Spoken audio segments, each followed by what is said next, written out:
Welcome to another 6x9 Storyteller episode. Please subscribe and give me a like and share my video if you're enjoying them.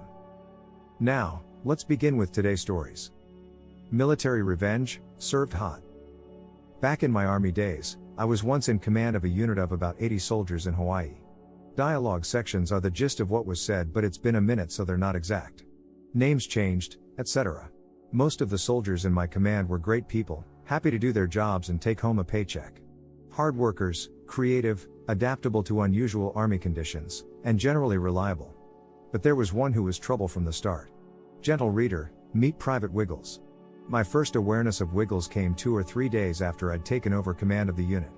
We're prepping for a month-long training exercise to Thailand, and Platoon Sergeant Maggie tells me Wiggles might not be able to go as she just had an outpatient medical procedure. Departure is about a week away and I have to validate the personnel roster to make sure we've got logistical support for everyone we're bringing, transportation, food, lodging, etc. So I talk directly with Wiggles and ask if she's okay to travel and participate in the exercise. Wiggles says it's not a problem, she can handle it. We get to Thailand and set up camp on a Thai army base. 2 days in, and the medical section sends a runner to find me.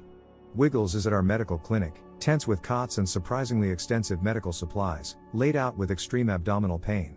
I cruise over to the clinic tent and the physician assistant, PA, on duty tells me a couple things. Wiggles acknowledged recently having an abortion, the previously mentioned outpatient medical procedure, and the PA's examination and testing shows that Wiggles has the single worst case of pelvic inflammatory disease, PID, he's ever seen.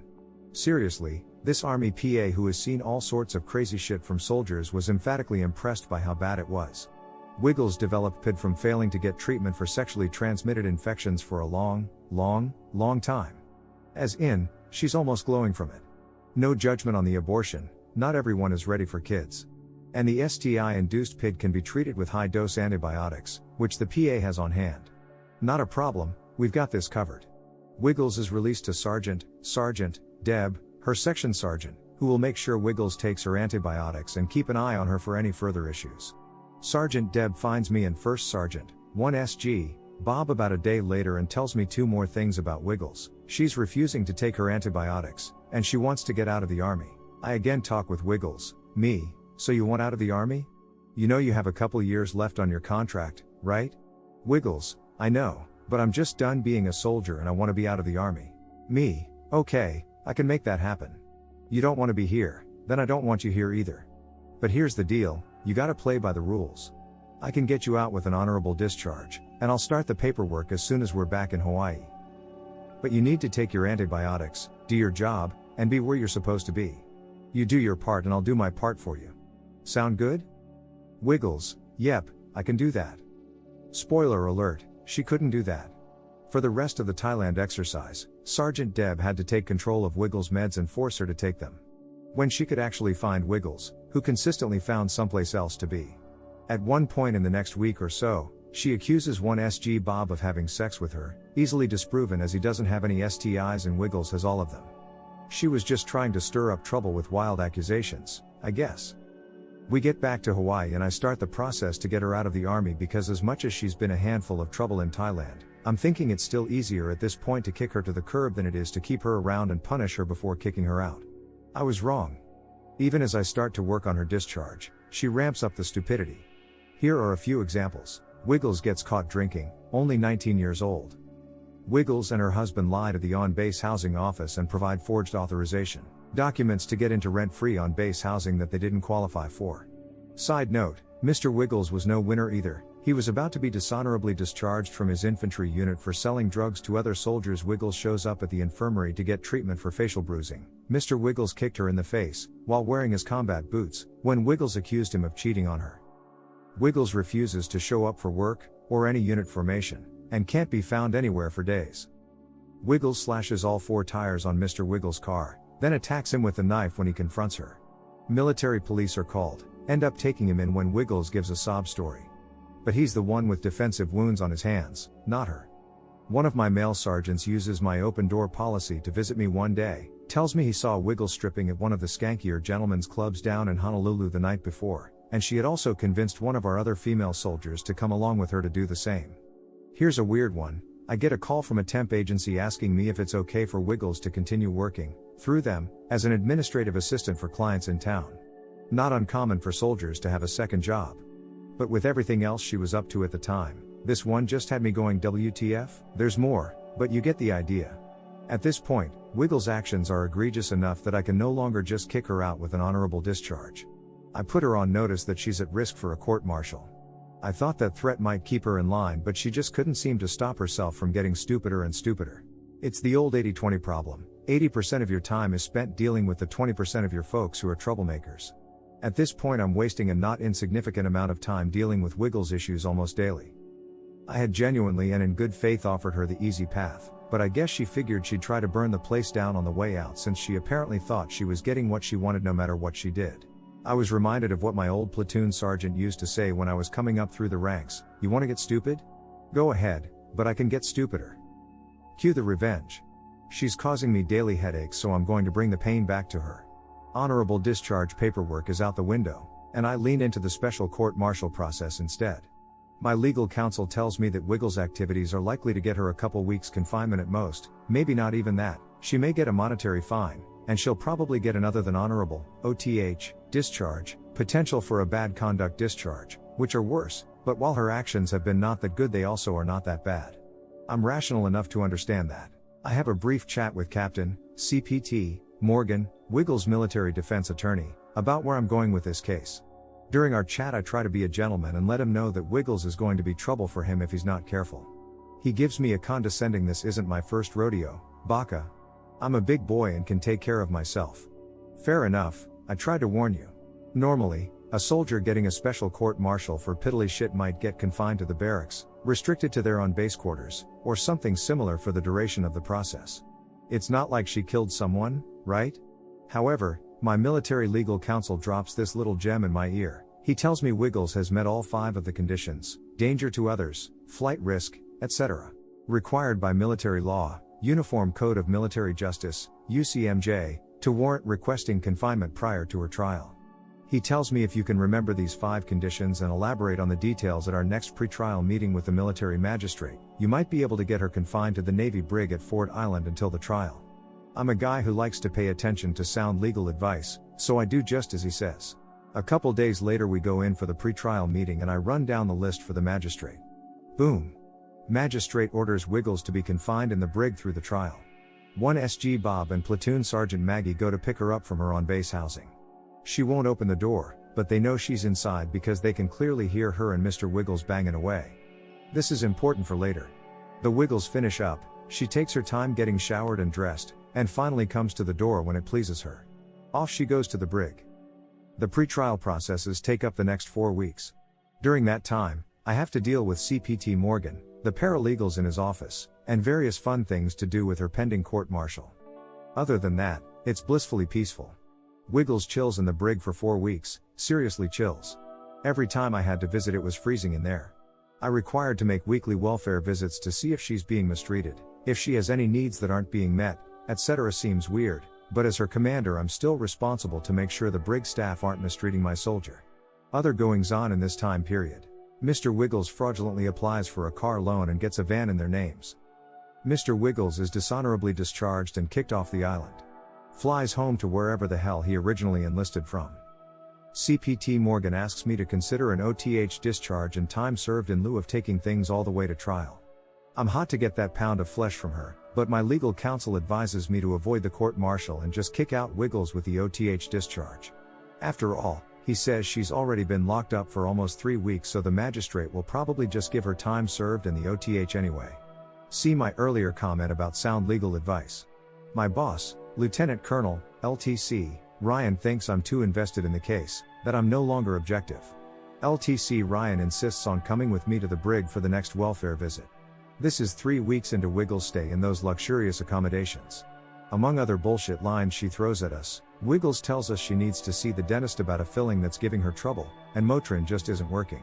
At the end of the visit, LTC Ryan tells the guards about Wiggles' filling, asks if they can give her anything stronger than Motrin, then instructs them to follow up with the dentist. Guard actually laughs out loud at this and says, "No sir, Motrin is the best we can do in the brig." And that other thing? For the last 2 weeks she's been telling anyone with ears that she wants to try getting her wisdom teeth pulled before she's kicked out. She doesn't have a problem with any fillings. It was hilarious to watch LTC Ryan's face go from obvious concern for Wiggles' well-being to outright fury, and the next words out of his mouth were "that bitch lied to me." I make arrangements with CPT Morgan to accept his request for time served and OTH in lieu of court-martial. Sometime later that week I get a call from the brig. Wiggles is pregnant. Remember the scene at her house 4 weeks prior? And they can't keep her confined anymore because of it. She has to be released back to her unit until the court-martial, or other actions, are complete. CPT Morgan stakes his reputation on Wiggles being a good girl until we can send her back home to Carolina. He'll come to regret that, and he can't say I didn't warn him. We get Wiggles back from her 4-week all-inclusive stay in the brig.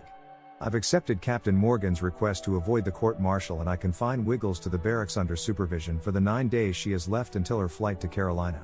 Immediately we have another shit show. Wiggles is smoking in the barracks. Not a big deal that she's smoking, it's just not allowed inside barracks rooms. Wiggles is caught with a bottle of hypnotic liquor in her barracks room. She's still only 19. Wiggles slips out of the barracks and runs off for a day when her platoon sergeant gets distracted from supervising her. One SG Bob and Lieutenant LT Ricky, the executive officer, go to collect Wiggles' belongings from her on-base housing so we can box it up and ship it to her home, and they find that Mr. Wiggles has left behind a bunch of stuff he stole from other soldiers: body armor, military equipment, and some ammunition, smoke grenades, and explosives that he stole during trips to the range. All lined up right inside the front door where it's impossible to miss. They call me, asking what to do. Me, just collect it all, return the equipment to the central issue facility and dump the ammo and explosives in the nearest amnesty box. Mr. Wiggles obviously meant for Wiggles to take the fall for having it, husband of the year. If we take that bait, Wiggles will be here forever. I don't want that. Do you? LT Ricky, nope, I don't want that either. It'll be like it never happened. In light of all this drama, I bring Wiggles into my office to remind her of her agreement to be a good girl till she leaves the island, with LT Ricky as a witness in the office to protect my ass. Me, Wiggles, you're in violation of your release agreement from the brig. You've been sneaking out of the barracks, you've been smoking and drinking. Wiggles, she cuts me off, yeah, and doing all kind of drugs too. Heavy sarcasm voice. Me. Be that as it may, I'm giving you fair warning that you're at risk of losing the deal I made with CPT Morgan. Additionally, you're pregnant again. I'm not sure if you're aware of it, but most damage to a fetus from alcohol and smoking will come in the first few weeks after conception. I don't know if you're planning to keep this one or not, but at the rate you're going, this baby's going to be born dumber than you. Wiggles. Gaping like a damn fish. Finally picks her jaw up off the floor. Wiggles then bolts from my office and runs down to LTC Ryan's office at the other end of the building to squeal on me for insulting her, LT Ricky hot on her heels. She tries to rush into LTC Ryan's office, but LT Ricky gets in first and fills him in. LT Ricky tells me later how it went down. Wiggles is yelling about how I called her stupid, strangely vanilla thing to focus on considering everything she's done, but you do you, and that she's being mistreated. LTC Ryan yells at his admin to get CPT Morgan on the phone. Now. He reams CPT Morgan for his client's jackassery, tells him to fucking fix this, and makes various threats to CPT Morgan's career. CPT Morgan, baka, baka, baka, yes, he did that whole patronizing bullshit. I can't believe the words I'm hearing from Wiggles. I'm shocked, just shocked, that you would use language like that and call her names. Side note, my mom is an attorney, and I grew up with tales from the courthouse about lawyers using exactly this sort of hyperbole. Your Honor, I'm shocked, appalled, and dismayed that opposing counsel would attempt to paint my client in such a light. It's the kind of bullshit they said when they didn't have a good argument. So as soon as I hear the word shocked, I know I own him and immediately cut in. Me. And I bet you're appalled and dismayed, too.